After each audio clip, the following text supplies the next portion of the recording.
जी, मैं पहले सीधी तस्वीर दिखाता हूँ। इस वक्त ये विद्या प्रतिष्ठान के पास हम हैं। ये पेंसिल चौक है जहाँ पर यहीं से जो है अजीत दादा का जो पार्थिव शरीर है वो लाया जाएगा। अंतिम जो यात्रा है उनके गांव काटेवाड़ी से शुरू होगी और यहाँ पर लाया जाएगा और यहीं पर अंतिम संस्कार किया जाएगा। मेरे साथ कुछ कार्यकर्ता हैं, उनसे बातचीत करेंगे। ये बताइए कि दादा का इस तरह से जाना कितना बड़ा लॉस जो है आप लोग मानते हैं? दादा एक नेक दिल इंसान थे।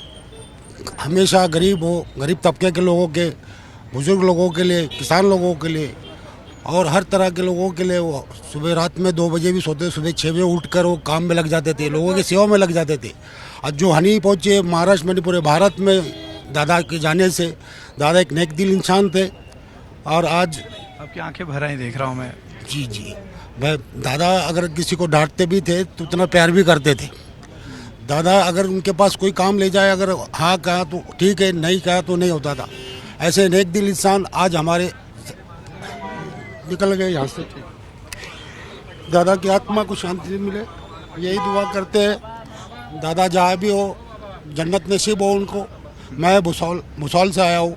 मेरे भुसौल की ओर से, जलगांव जिले की ओर से दादा को भावपूर्ण श्रद्धांजलि अर्पण करता हूँ। और इस जांच, ये जो दुर्घटना की जांच, निष्पक्ष जांच होना चाहिए। ठीक है, ये अलग अलग जगहों से लोग आए हुए हैं। क्या जो है याद रही आपकी दादा के साथ? आप यहाँ पे काफ़ी देर से देख रहा हूँ खड़े हैं। मैं नासिक से आया हूँ और ये दादा के प्रति जो सद्भावना है, भावना जो है, प्रेम जो है, वो अभी कह नहीं सकता हो कि वो कैसे बात करे। कुछ कहने के लिए तो कुछ है ही नहीं। इस अनबिलीवेबल बात है कि कोई विश्वास ऐसा होता ही नहीं कि भाई ये ऐसा हो गया है।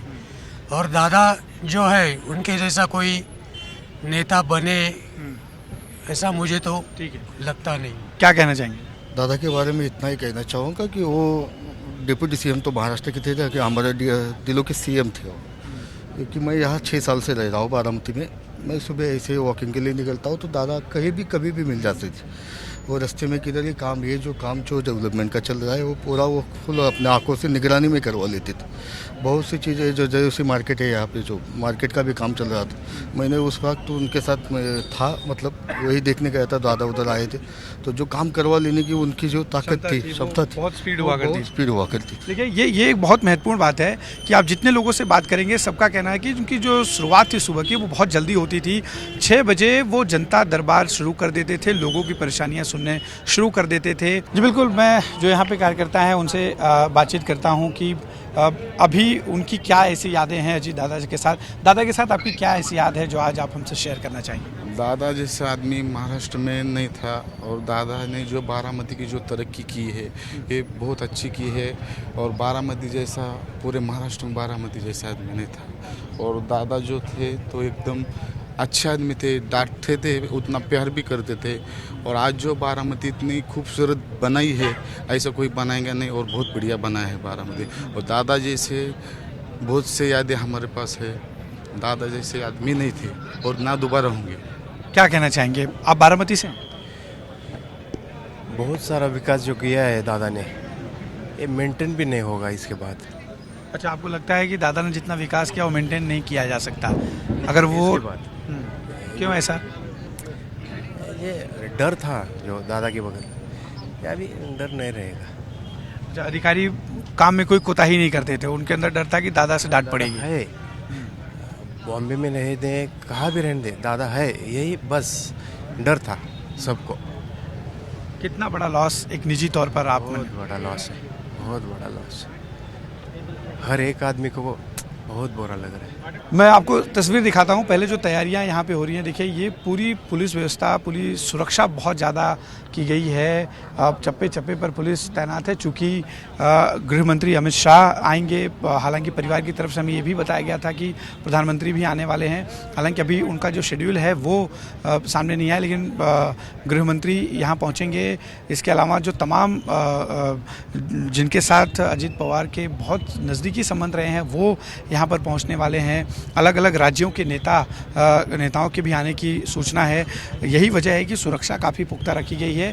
काटेवाड़ी गांव से उनका जो पार्थिव है अंतिम यात्रा वो वहाँ से निकलेगी, इस जगह पर आएगी। देखिए विद्या प्रतिष्ठान में आपको सामने दिखा दूँ, ये वही विद्या प्रतिष्ठान है जिससे अजीत दादा का बहुत ज़्यादा लगाव रहा है। और यहाँ पर जब भी वो बारामती में रहते थे, यहीं से करीब 1.5 से 2 किलोमीटर पर उनका घर है और यहीं आके मैदान में लोगों से वो उनकी समस्याएं सुनते थे, बाकायदा उनसे पत्र लेते थे और उस पर तत्काल एक्शन होता था। सबसे ज़्यादा जो लोगों के बीच उनको लेकर चर्चा है वो ये कि उनका जो है शुरुआत सुबह की जल्दी होती थी।